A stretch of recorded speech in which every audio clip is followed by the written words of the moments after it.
নমস্কার সবাইকে, গীতা বিতান কথাতে আমাদের পাশে থাকার জন্য বড়দের প্রণাম, ছোটদের প্রেম, ভালোবাসা, প্রীতি, অভিনন্দন। আমাদের চ্যানেলকে সাবস্ক্রাইব করার জন্য, আমাদের পাশে থেকে আমাদের চ্যানেলকে এগিয়ে নেওয়ার জন্য অসংখ্য অসংখ্য ধন্যবাদ আপনাদের সবাইকে। ভিডিওগুলি আপনাদের হয়তো অবশ্যই ভালো লাগে। প্লিজ ভিডিওগুলি লাইক, শেয়ার, সাবস্ক্রাইব এবং কমেন্ট করতে ভুলবেন না। যারা আমাদের চ্যানেলে নতুন আছেন, প্লিজ আপনারা চ্যানেলকে সাবস্ক্রাইব করুন। অবশ্যই আপনাদের ভিডিও ভালো লাগবে। যদি ভিডিও ভালো লাগে প্লিজ সাবস্ক্রাইব করুন এবং পাশে থাকা বেল আইকনটি বাজিয়ে দিন। চ্যানেলটিকে লাইক, শেয়ার, সাবস্ক্রাইব, কমেন্ট করুন। আমাদেরকে অনেক দূরে এগিয়ে যেতে সাহায্য করুন। আপনাদের একটা লাইক, শেয়ার, সাবস্ক্রাইব আমাকে ভিডিও বানাতে অনেক বেশি উৎসাহিত করে। শুনুন আজকের আমাদের উপস্থাপনা, অবশ্যই আপনাদের ভালো লাগবে। শুনুন তাহলে।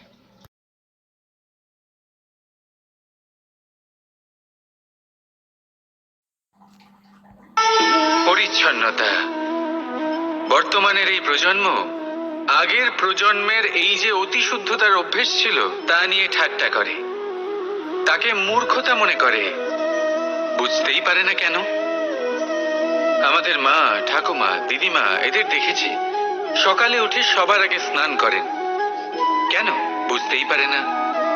কেন কথায় কথায় বারান্দা উঠোন পরিষ্কার করা হয়? বুঝতেই পারে না।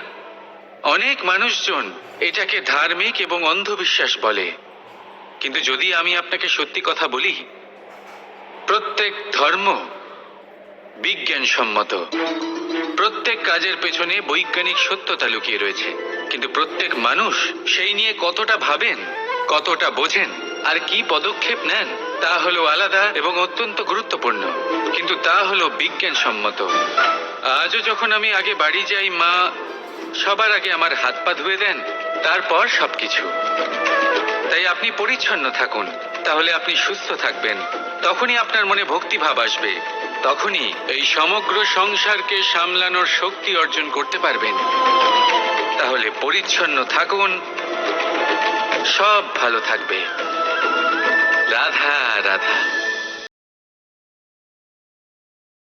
ধন্যবাদ সবাইকে এত সময় ধরে আমাদের পাশে থেকে ভিডিও উপভোগ করার জন্য।